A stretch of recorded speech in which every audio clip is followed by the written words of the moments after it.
fuck you, Stephen Moffat, in the ass with rusty aluminum foil.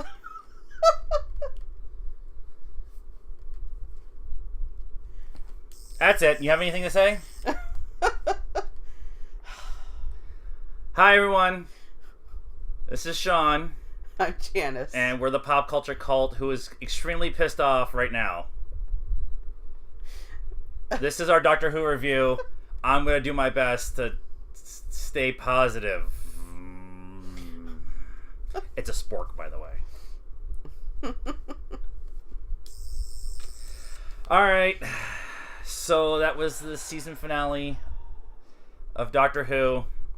Hour and a half. Season full of teases. Yes. With payoffs. There were lots of payoffs. Very good payoffs. Not the one we wanted. Not the big payoff. Not the big payoff. Oh, by the way, hashtag cold beer Sundays, because I'm going to be fucking drinking the... Okay. We'll start. Overall, before we get into all the stuff at the end, the last 25 minutes, overall, what did you think of the episode as just an episode? It was a good episode. I am emotionally drained. We need shirts that say timey-wimey and shit, and Moffat leads me to drinking. Yes. Yes. Although he's not going to be showrunner anymore. Right. Well, at least for this show. But yeah, it was a good episode. It was a really good episode. We just didn't get what we wanted. No. Okay, so the last episode ended with all kinds of stuff going on, right? And they were on this ship and everything was going on, and Bill had been changed into a Cyberman. I'm going to put this up like you haven't already, like, if you're watching this, I'm just saying we're going to spoil the shit out of everything. So the last episode ends with Bill being a Cyberman and being surrounded by Missy and the Master. I love the Master's kind of homage to the original with the black goatee and the short hair. And then he put on the guy liner at one point during the episode. That was a good, nice little, like, you know, woohoo. There was a lot of that in this episode too. We'll get into that in a minute. So this episode starts with them on Little House on the Prairie. Yeah. You're like, what is going on? They even showed like highlights from the previous episode, and then they turn around and they're Little House on the Prairie. Yeah. And this cart's being pulled up on this road, and there's scarecrows in the background. And you're like, oh, this is kind of odd and weird, and I don't understand what's going on. And then all of a sudden, they pull into one of the scarecrows, and it's one of the Cybermen. The pre-Cyberman in the full white hood outfit, yeah. And they're scarecrows, and then they get all the kids off this cart, and they pan up to the sky, and it says 507 on it. And so it's floor 507 of the ship. Yep. And it puts everything kind of in reference. And then the people on that floor were getting attacked by these first-gen Cybermen. Right. And then they were shooting them with their ray guns. They were kind of like shotguns, but were firing... Yeah. They weren't... Energy rays. Yeah, whatever. something. Yeah. And then they were taking the bodies and they were hanging up scarecrows. Okay. Again, Moffat with the tease. And so it comes to find... in the next scene is a Cyberman holding the Doctor. The dead body of the Doctor. Right. What we think is the dead body of the Doctor. And then they go to commercial and, start the show. So, we have an idea where we're at and what's going on with the Doctor, right? And so, they go back and they're on the floor with all the Cybermen are being changed, and Missy and the Master are having this very awkward love affair with themselves. Very weird. And the Doctor's in a chair, and he explains that he changed the programming for the Cybermen to look for not one, but two hearts. And so the Cybermen come and start finding the Doctor, the Master, and Missy. And they're getting attacked, and the Master's like, get us out of this. and to the doctor, and the doctor's like, I'm the only way to get out of this, and they're getting surrounded by all sides, and one of the Cybermen grabs the doctor and shocks him, kind of like, it wasn't like a trying to kill him shock, it was more like trying to contain him. Yeah, maybe. Well, apparently he takes more than one hit to, right, well yeah. to die. And so he's getting shocked, and all of a sudden the Cyberman gets shot from behind, and they pan the camera around. It's the Bill Cyberman.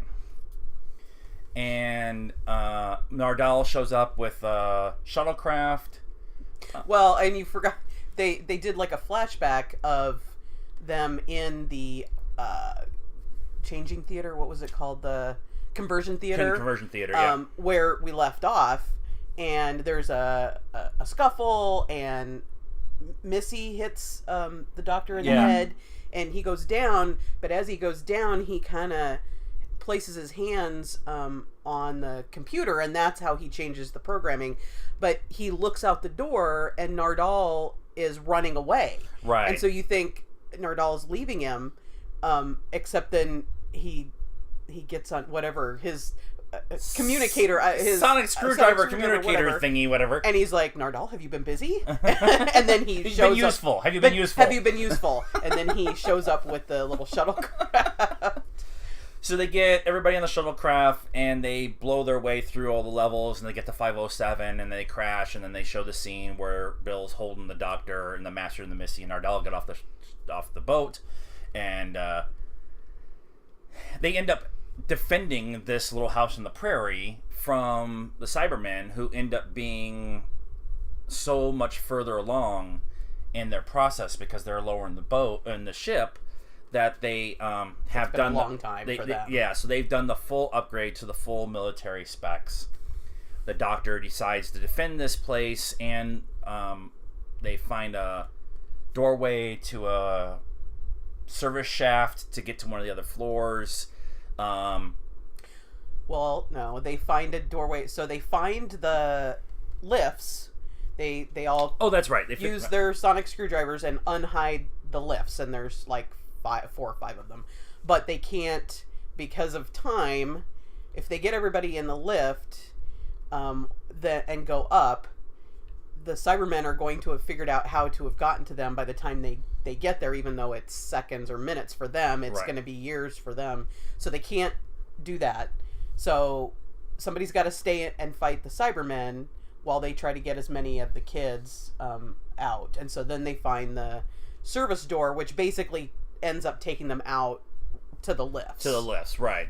And the service door is in the basement of the house. Of the house, yeah. And so Bill, in that whole process, Bill is trying to come to grips with being a Cyberman. And the doctor trying to explain to her... all the feels. Which is all the feels. And just her coming to the realization that she'll never be able to be herself again, because they pretty much took her brain and spine, which is what Cybermen do, and everything else is yeah, pretty much. And so that's a really important scene, because it ends up being that the Bill Cyberman ends up kind of being one of the defense mechanisms that they use against the rest of the Cybermen when they attack the house. Cybermen finally show up to attack the house. Nardal has done some upgrades of his own, because that's kind of how he rocks. Missy and the Master have this long conversation right before the battle's about to begin, and they're talking about the TARDIS that the Master got stuck at the bottom of the spaceship, and how he blew up the motor, essentially trying to escape the black hole. And Missy says, well, I happen to have a replacement for that, because some lady came to me early on and said I need a replacement for this. Some scary lady slammed me up against the wall, and she's slamming him up against the wall, and told me to make sure I always had the flux capacitor. Right, whatever it's called. And so the two of them conspire to leave on the Master's TARDIS. And so they're getting ready for battle. Missy and Master are sitting on the wall, kind of telling the doctor, why are we doing this? Why are you trying to help these people? And he finally just does this speech about it's all about doing what's right, even if it means your death. Yeah. It's essentially what that speech is all about. Yeah. And he gives it directly to the Master.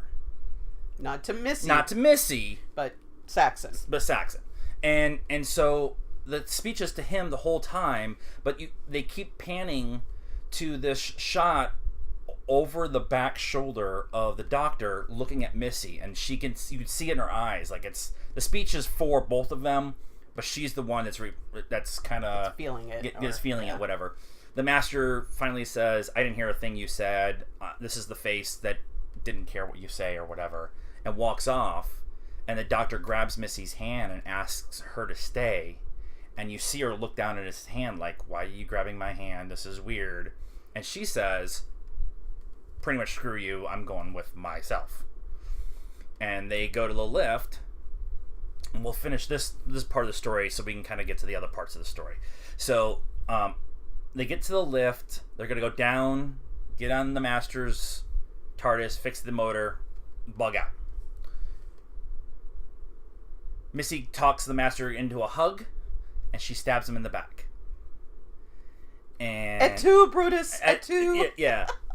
And he's very like proud of Missy for stabbing him in the back, and he asked how long I have, and she said, you have long enough to get down to the TARDIS, fix the motor, have a cuppa, have a cuppa, and then regenerate into me. Right. And so he's like, I don't believe you did this. She helps him into the lift door is open, she grabs her sonic umbrella and starts to walk off to go help the doctor, and the Master shoots her in the back hard enough where she can't regenerate, and so essentially killing Missy and killing himself. I'm confused. Like apparently killing, which how do you have good without bad? I mean, right.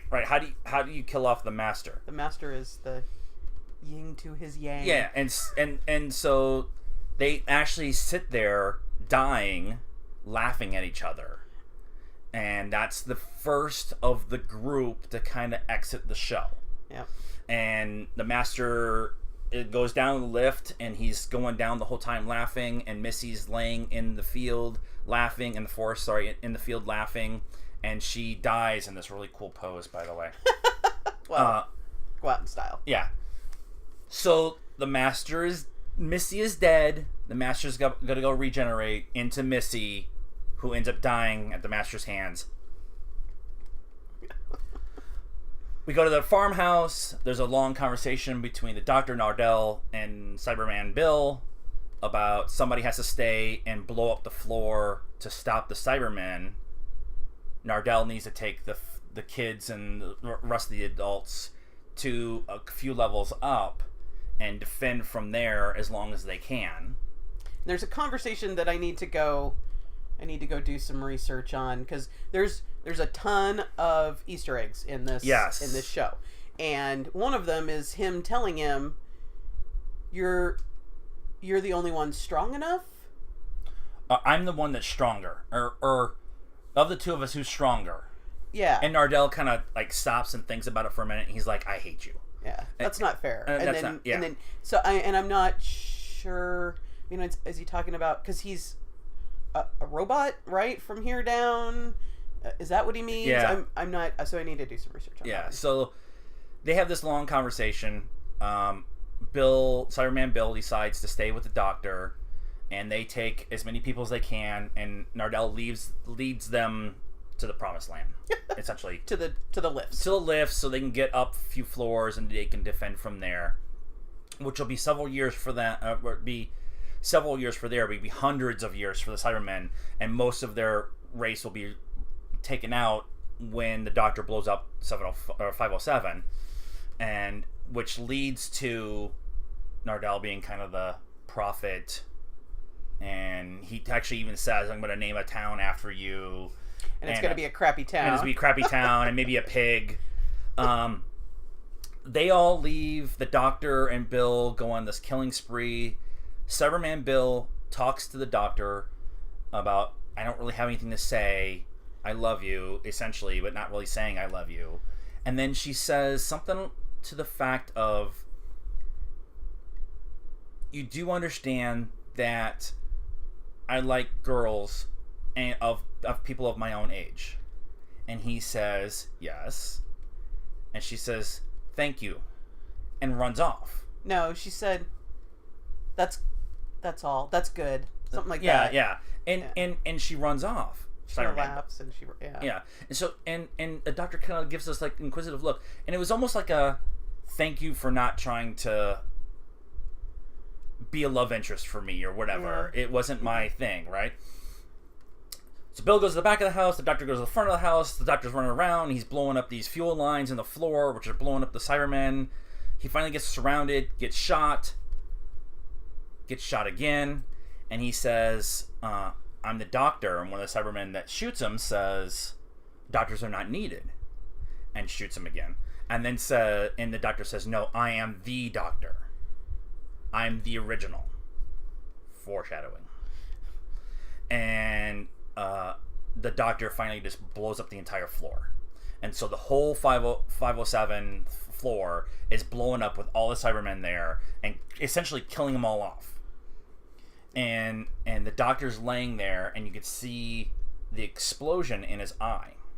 And he's laying there, and he's like, I thought there'd be stars. Yeah, I wanted there to be stars. I wanted there to be stars.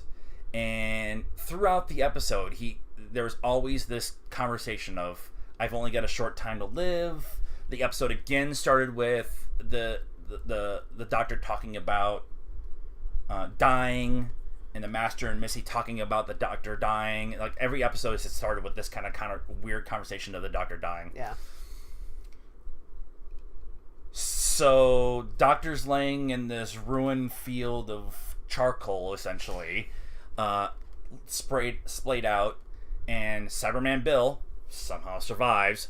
I'm not going to really worry about trying to figure that one out. Cyberman. But I don't know. Whatever.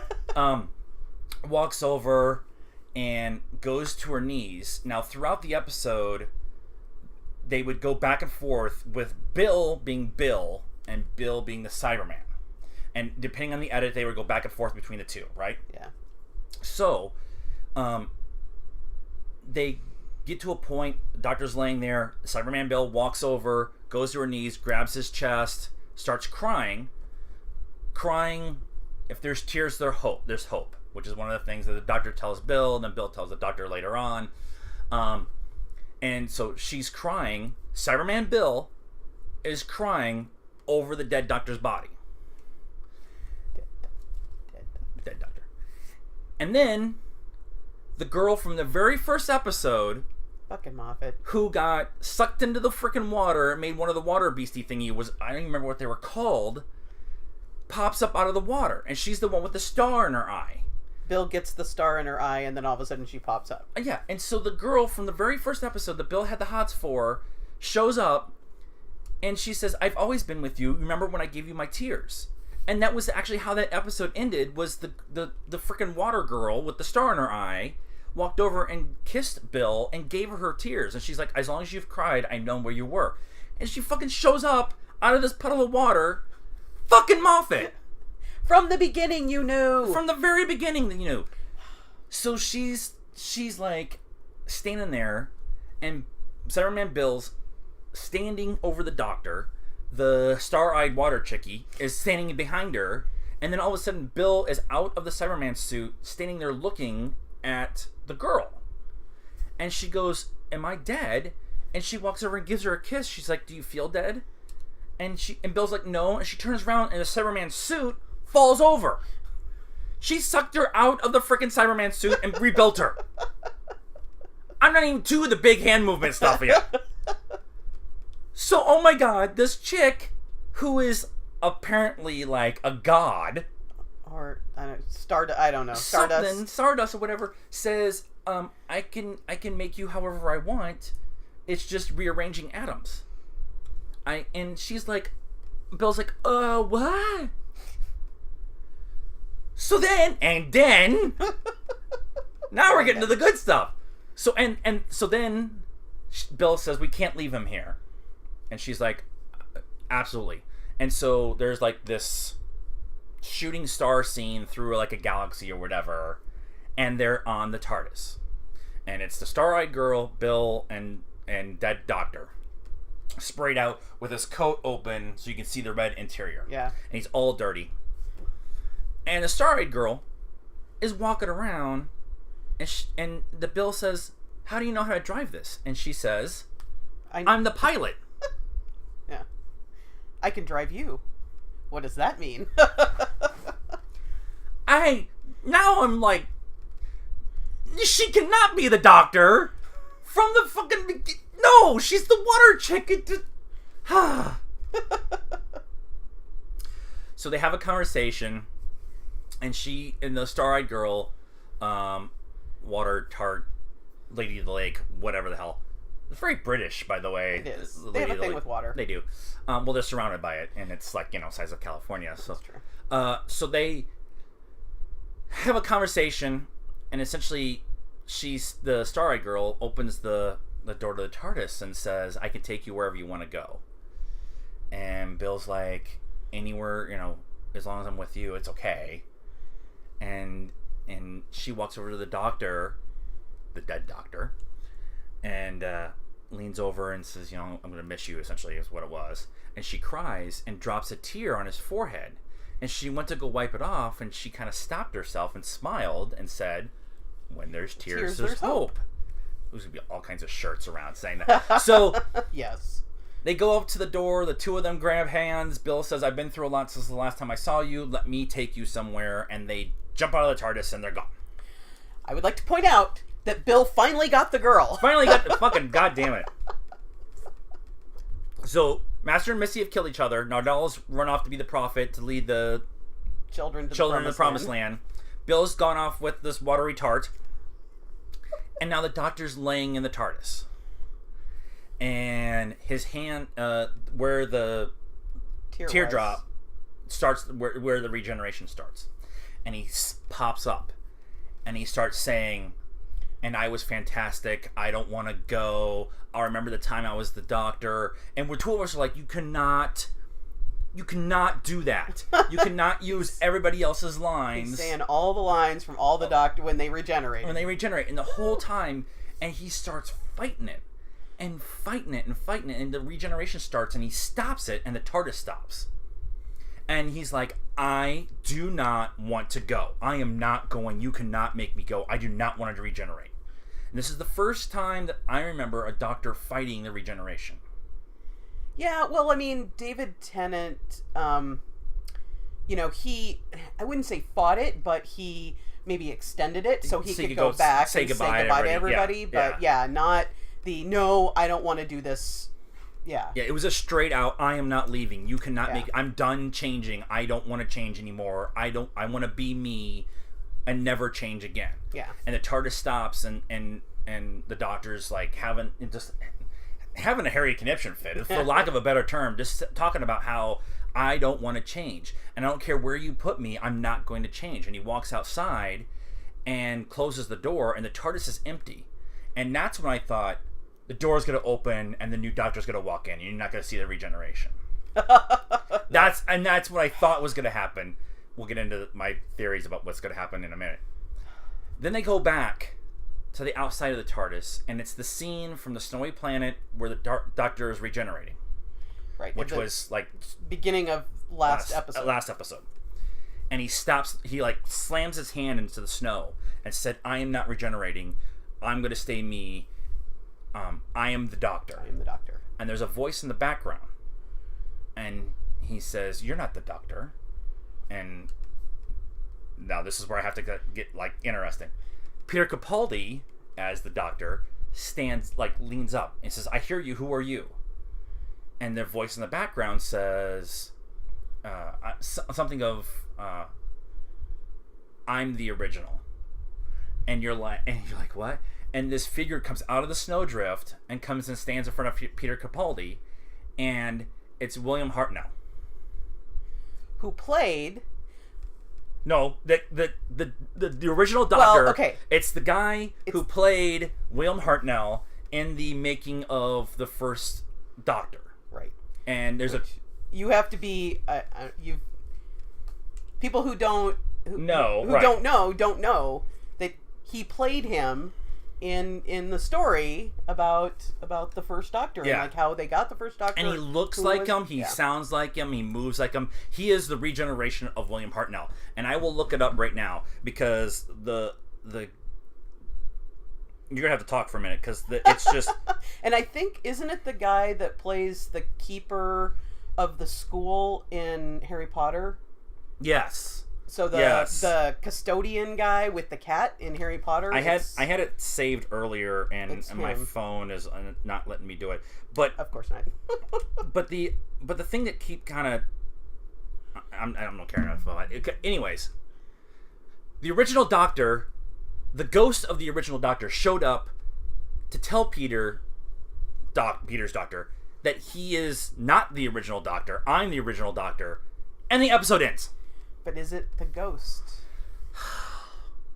And this episode was full of comments, and he pulls out a bag when he first sees Bill. They've captured her, Cyberman Bill, and put her in a barn, and doesn't realize that she's a Cyberman, and people are coming through and like, I'm scared of you, whatever. And then the Doctor comes in and pulls out a bag to the little girl and says, "Jelly baby," and you're like, ah! There's all kinds of references to all the other Doctors. Super references to everything, and the whole scope of Doctor, not the modern Doctors, but all of the Doctors. Of them, yeah.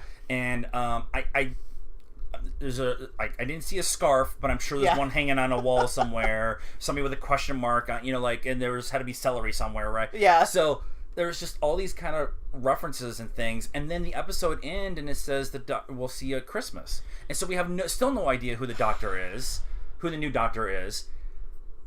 But the whole season has been about fake regenerations.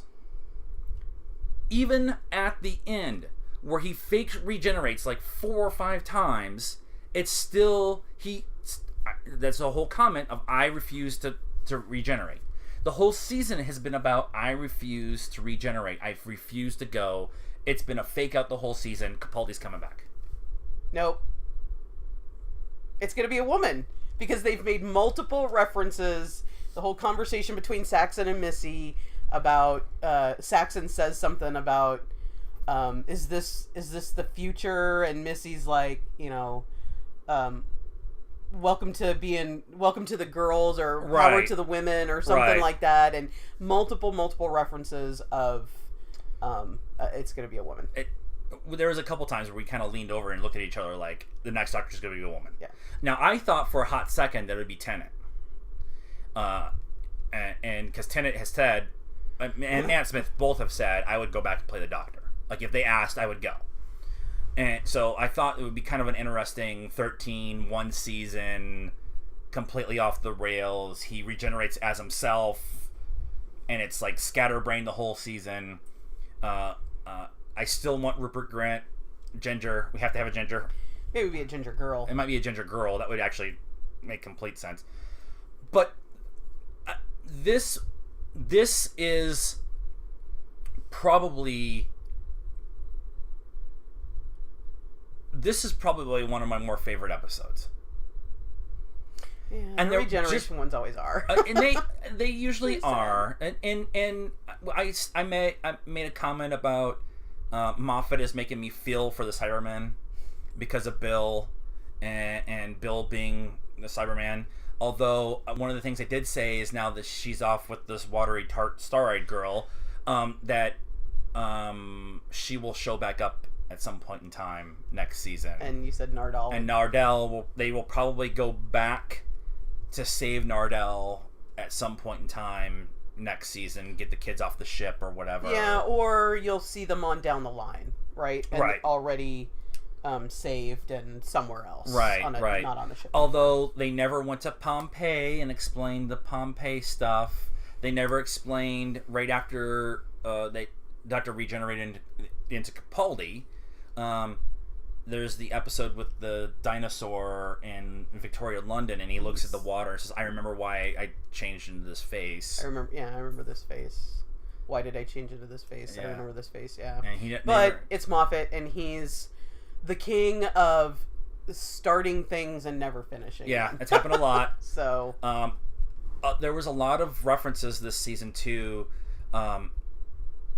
because it's Moffat, and we've actually talked about this quite a bit in the last couple episodes.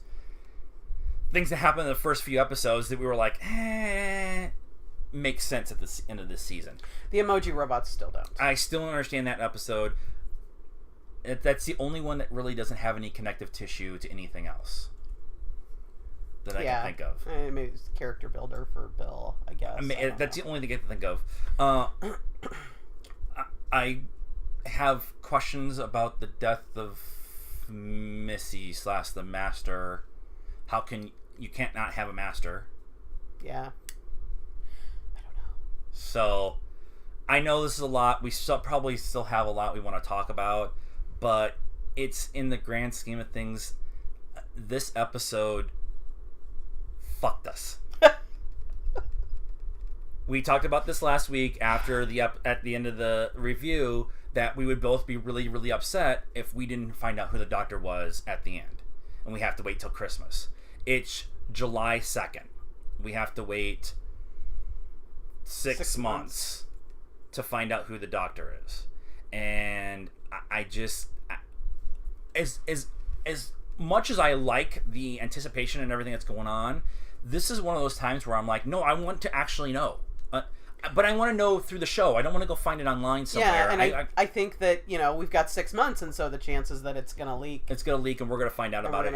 And that's more of why I'm really upset. Yeah. I wanted it to just... Like when he walked out of the TARDIS, because he stopped the regeneration, and he says, no, I don't care where you left me, I'm not regenerating. And he walks outside the door. I really, really thought that would have been a cool way of doing the transition. He walks outside, he has regeneration outside, he comes back in, and it's somebody else. And it's the Doctor somebody else. And then the episode ends, and then we'll see it at Christmas. But no, you don't... at least at that point in time, you know who the Doctor is. And then you use the Christmas episode to set up this Doctor, and then you set up the first 2 episodes of the next season with the new companion, because I'm pretty sure that Bill's not coming back. No, Bill's off like Clara. Yeah, I think they need a episode where a bunch of the companions who have wandered off, yeah, flown off, kind of all show up again, like the whole with Sarah Jane and Clara did it. Was it Clara? And then you got Rose, who's in the other dimension. It was. And then you have Donna, who doesn't remember. You have Martha Jones in another dimension with Mickey the Idiot. And you have Rory and Amelia, who are back in time. Right. In the right dimension. So you could do some kind of skipping back and forth in there and kind of see everybody. Although I don't know how you're gonna get Karen Gilligan right now. She's so hot right now. Yeah, it's true. But overall, the season,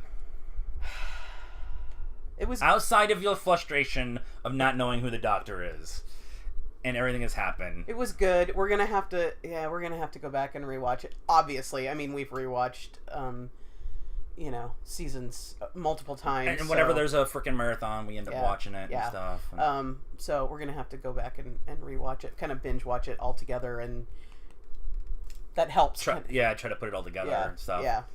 But overall, good season. Good last season for Moffat. Yeah. I don't know. I may have expected more, but it was good. I was expecting a lot from this season, and I kept talking about how disappointed I was with a lot of the different things that were going on. Yeah. And I think that overall, if you take the entire story arc for the entire season, it's a really good season. Right, which is why you need to go back and binge watch it, because right. you start to lose some of that story arc when you're seeing it week after week. We were talking about this last night at a barbecue. We were actually having this discussion of there was a critic online who was complaining about Sherlock and how Sherlock there is each book that Arthur C. Doyle did was actually a contained story. Yeah. And then the TV show of Sherlock, which is run by Moffat and Mark Gatiss, has this continuous story arc, and each individual episode is self-contained. And this critic was complaining about this continuous story arc. That's modern television. You have to have a continuous story arc, and not knowing, but having to go for the individual storylines of each episode. I was very disappointed in a lot of the episodes, but we were watching them week to week to week, not sitting and binging it, and so we were getting a little lost in what the story arc was. Yeah. Yeah. So, good season, really good episode, really upset. I will be getting on Twitter and harassing Moffat quite a bit here in the next few minutes. Any last words on Doctor Who for the season? We will do the follow-up for Christmas. No. No. No. We're done. That's it. This has been our review of the season and this last episode of Doctor Who. This one was called The Doctor Falls. The Doctor Falls. And so, what do you guys think? Did you like this episode? Are you frustrated with Moffat like we are? Whoever the new showrunner has a low bar to get over. I'm really not happy with Moffat right now. Really not happy. Let us know what you think. Please leave us a comment. I know we went long. I don't care. There's a lot to talk about. Let us know what you thought about this season and this episode of Doctor Who. Please like this video, and please subscribe to the channel. We do weekly shows, not talking about Doctor Who. We also can get a hold of us on Facebook at the Pop Culture Cult, or Pop Culture Cult 1 on Instagram, and we're at pop_cult1 on Twitter. Like and subscribe to all of our pages. Share with your friends so we can all complain about Moffat together. Happy #Cold Beer Sunday. Have a good night now.